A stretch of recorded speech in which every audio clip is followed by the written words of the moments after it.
Jean était fils du prêtre Zacharie de la tribu de Lévi et d'Élisabeth sa femme. Il prêchait sur les bords du Jourdain, un baptême de pénitence pour le pardon des péchés.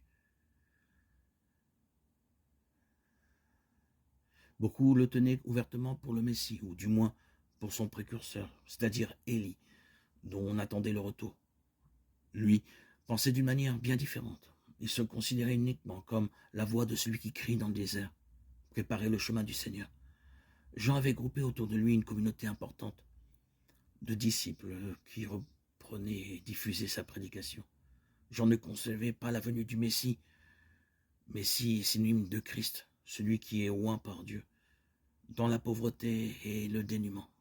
Ainsi faut-il comprendre la question que plus tard, quand il sera en prison, il fera poser à Jésus par ses disciples. Es-tu celui qui doit venir ou devons-nous en attendre un autre? Matthieu 11, 4. Jésus lui fera répondre qu'il accomplit les promesses des prophètes. D'après le témoignage du Nouveau Testament, Jean se place dans la pure tradition prophétique. Pour lui, la pénitence ne consiste pas en un catalogue de prescriptions extérieures qu'il suffirait de suivre. Elle ne se réduit pas à quelques modifications apparentes dans la pratique du culte ou à d'autres changements du même genre.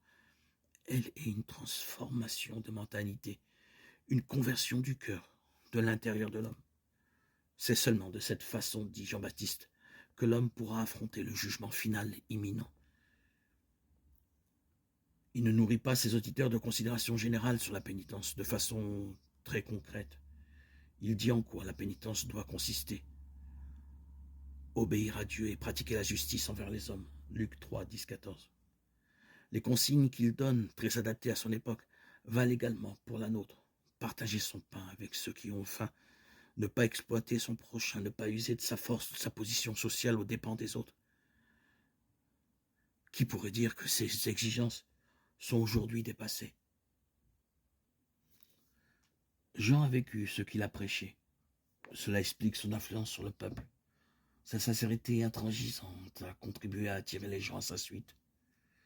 Il appelait chaque homme à se situer devant Dieu en vérité. Il n'a pas choisi la voie de la facilité. Il n'a pas admis les accommodements ou les compromissions pour obtenir le succès. Il n'a fait aucune concession, pas même aux puissants ou aux groupes d'intérêt.